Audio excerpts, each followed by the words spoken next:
New Zealand takes the lead to ring in 2026.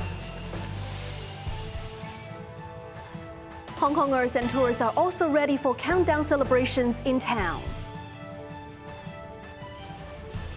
And Hang Seng Index closes lower on the last trading day of the year, but jumps 28% for 2025.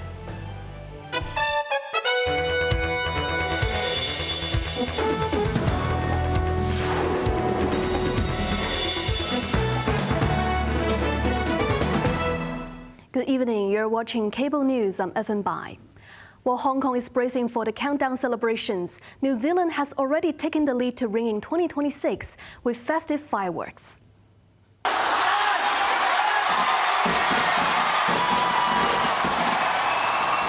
In the biggest city, Auckland, the iconic Sky Tower welcomed the new year with spectacular fireworks shows. The 5-minute fireworks display is the highest in the Southern Hemisphere. More than 500 kilograms of fireworks and 3,500 individual shots were launched in a 360-degree pattern from 3 firing levels on the Sky Tower. As 2026 approaches, Hong Kong springs to life for the vibrant New Year celebrations across the city. From light shows in Central to a countdown concert in West Kowloon Cultural District. To accommodate the crowds of revelers, the MTR will run 8 lines overnight, while border checkpoints will extend their services. Shireen tells us what's in store on New Year's Eve. Hong Kong is set to welcome 2026 with festive celebrations across the city. The Hong Kong Tourism Board is hosting the main New Year countdown at the Chater Road pedestrian zone in Central. The facades of 8 iconic central buildings will transform into giant countdown clocks with seasonal light projections, while the Hong Kong Cultural Centre's exterior wall in Tim Sa Tsui and the glass facade of the Hong Kong Convention and Exhibition Centre will also feature countdown display. And not to mention the city's iconic nightlife hub, Lan Kwai Fong is primed for its annual street party as revelers dance into 2026. Over in the West Kowloon Cultural District, residents and tourists are invited to the inaugural New Year countdown concert, complete with a spectacular light display on the M+ facade and the neighboring International Commerce Centre illuminating the skyline. For a more magical experience, join your favorite characters at the Hong Kong Disneyland for a countdown party featuring fireworks, drones, and vibrant projections to light up the night. To handle the crowds, the MTR's Disneyland Resort Line and Airport Express will extend service hours with 8 urban lines operating overnight. The last train to Lo Wu Station on the East Rail Line will depart Admiralty at 12:56 a.m., aligning with extended clearance services at the Lo Wu Control Point until 2 a.m. The Shenzhen Bay Port will also provide overnight services, and cross-border transport options will be boosted to meet the surge in demand. Cheryl Yun, Cable News. Starting tomorrow, Hong Kong's public hospitals will implement a new specialist outpatient clinic process alongside sweeping fee reforms, with over 1,000 support staff deployed to guide patients through the changes. Quentin Yang gives you a quick walkthrough. The redesigned patient journey begins at the one-stop electronic kiosks for registration, where service ambassadors wearing distinctive orange armbands stand ready to assist with everything from navigating the HA Go app to explaining fee waiver applications. Moving on into the consultation rooms, doctors will also actively explain the updated fees and clearly outline costs. For any remaining questions, patients can visit newly established integrated patient service stations for further assistance from nursing staff. Acknowledging that initial hurdles may occur, Hospital Authority Chief Manager for Cluster Performance Larry Lee confirmed that all hospital systems have completed testing and medical staff have undergone training and drills, ensuring readiness for the new model. A central emergency response center will also be activated to manage unexpected situations, with the main pressure expected around payments, registration, and fee waiver processing, according to Lee. The official emphasized flexibility for patients who have not pre-applied for financial assistance, noting that clear on-site guidance will be provided for immediate applications, and clinical treatment will continue uninterrupted even if paperwork is delayed. The operational changes support a broader fee restructuring to ensure healthcare sustainability. Key updates include a rise in non-critical accident and emergency charges from $180 to $400, while critical patients remain exempt. Finally, patients are reminded that official notifications will only be sent via the HA app or SMS without links, and to stay alert for potential scams exploiting the reform. Quentin Yang, Cable News. A man has died after falling into the sea from a cliff at Po Ping Chau in Sai Kung this morning. The man in his 30s was found unconscious and taken to a marine police base opposite Sai Kung for examination, where he was certified dead. He was hiking in Po Ping Chau when he allegedly lost his footing while taking photos near a cliff edge and plunged into the water. Police and firefighters launched a search and rescue operation in the area, located him and pulled him from the sea. The cause of the incident is under investigation.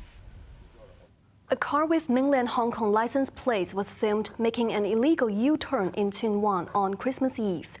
The driver was charged with dangerous driving. Online videos showed the dangerous maneuvers in Tsuen Wan last Wednesday, with the 7-seater minivan making a forceful U-turn across the zebra crossing, while the pedestrian green light was on and crowds were crossing. Upon investigation, the police issued a summons for dangerous driving to the 53-year-old mainland driver. If convicted, the maximum penalty is 3 years imprisonment, mandatory disqualification for at least 6 months, and a $25,000 fine. A Hong Kong police officer was sentenced to 2 years in prison for forging statements of complainants agreeing to withdraw their cases. 34-year-old Detective Constable Wong Yu Chung was transported to the district court in prison van. The defendant first fabricated a statement in 2022 because the complainant, a fraud victim, no longer wished to pursue the case. He was then found unlawfully terminating a total of 10 criminal investigations by forging statements of complainants agreeing to withdraw their cases. Wong's lawyer said his client had made a stupid mistake, having hoped to avoid responsibility at work. He was convicted of misconduct in public office and forgery of documents, and was sentenced to 2 years in prison.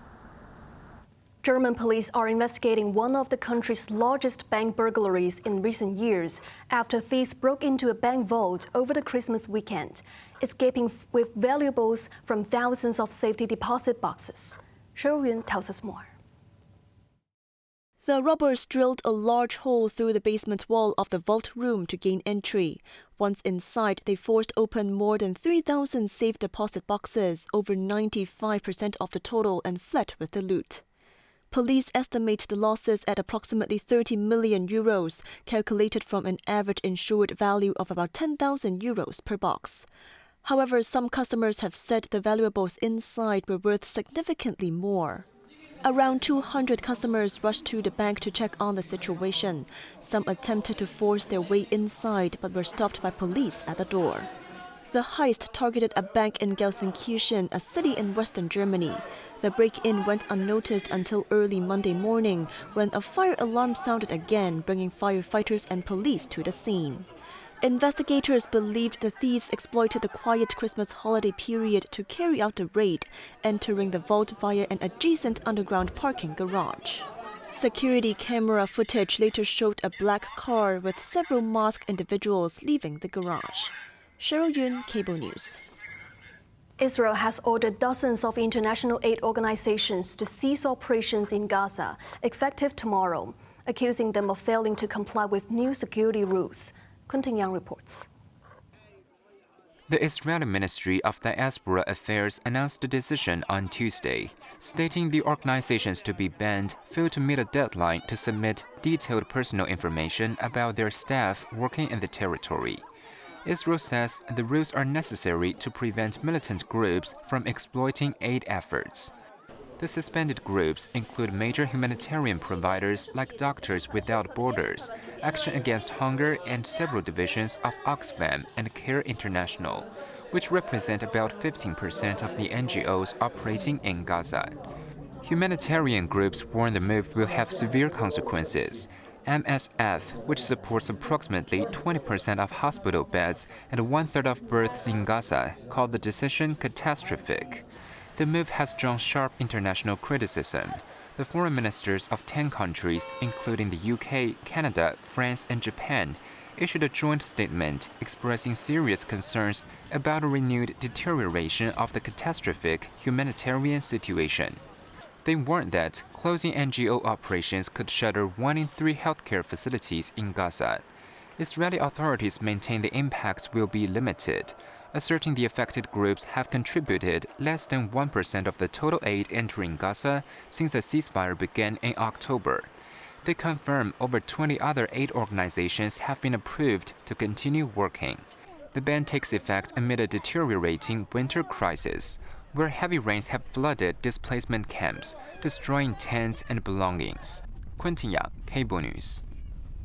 In his final public address of 2025, Pope Leo XIV invited Catholics worldwide to reflect on a year of profound joy and sorrow, and to cross into the new year by placing their trust entirely in God's mercy. To all of you and your families, I offer my prayerful good wishes for a blessed Christmas season and a new year filled with joy and peace. God bless you all.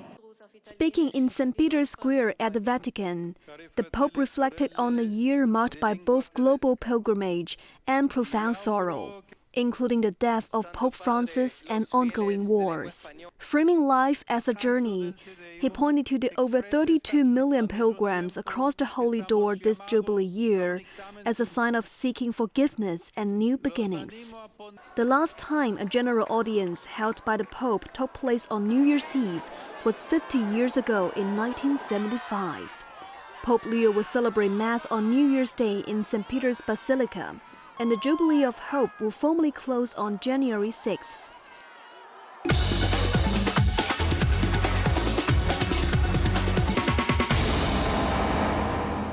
On the final trading day of the year, Hong Kong stocks closed lower, but the Hang Seng Index still recorded its best annual performance in 8 years. Quentin Yang wraps up for us. On the last trading day of 2025, the benchmark Hang Seng Index fell 224 points to 25,630, failing to reclaim the 26,000 level. Total turnover of the half-day session came in at $118.9 billion. For the whole year, the index rose 5,570 points, or 27.8%, marking its best yearly performance since 2017. And its second consecutive annual gain. During the year, it once reached a more than 4-year high of 27,381. Behind the rally this year was the U.S.-China tariff truce eased geopolitical risks, boosting global investor confidence. Among the blue chips, the top 5 performers all more than doubled.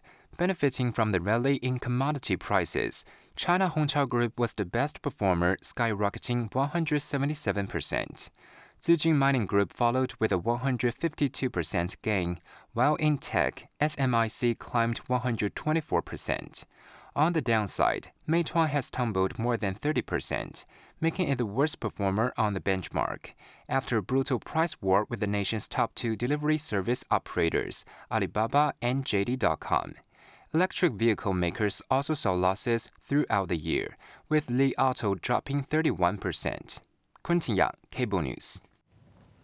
China has renewed its auto trading subsidies for 2026, which could impact lower-priced brands, potentially reduce the boost to new car sales next year.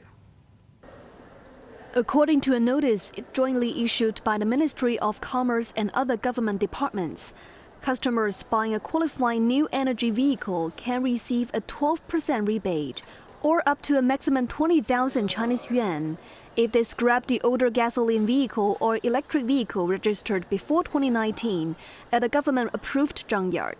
To receive the maximum subsidy, a new car would need to cost at least 166,700 yuan. The new conditions may encourage customers to buy more expensive models, but negatively impact mass-market manufacturers such as BYD, and add further challenges to an industry already struggling with overcapacity and a long-running price war. On to the weather now. Mainly cloudy, the temperature will be about 18 degrees tomorrow morning. Sunny periods during the day with a maximum temperature of around 22 degrees. Temperatures will fall appreciably to a minimum of about 16 degrees in the urban areas. That's our news tonight. I'm Ethan Bai. Thank you for watching and good night.